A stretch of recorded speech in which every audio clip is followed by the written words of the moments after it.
Hello, my name is Reverend Darrell Goodwin. I'm bringing you greetings from the Iowa, Nebraska, and South Dakota conferences of the United Church of Christ.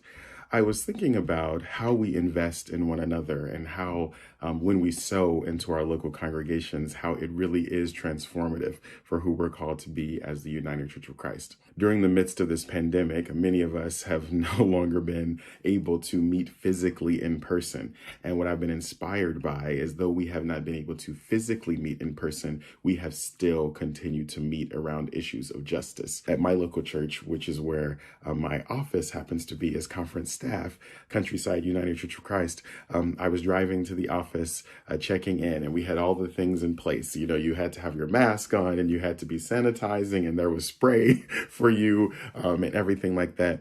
But as I was driving into the parking lot, I saw volunteers from our congregation lined up in the parking lot.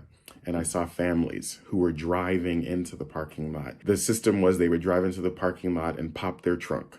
And there would be members of Countryside United Church of Christ grabbing a box of food with their gloves and their masks on, and they would simply put the food in the trunk, close the trunk, and then families were able to drive off. When I think about how do I sow into the kingdom of God, when I think about how do I sow into this time of pandemic, I think I'm sowing into being church, when we're able to feed those who are hungry, when we're able to accompany those who are having and experiencing their greatest need, and to know that their church is still present for them, their church is still there, their church is still available. Again, though not physically meeting in the building, even if it meant we would be outside in the parking lot, giving people what they need. I think this is who we're called to be. So I think as you're considering how to sow into ministry, how to sow into being together, find out how to sow into the ministries of your local church so that we can be more of the church together.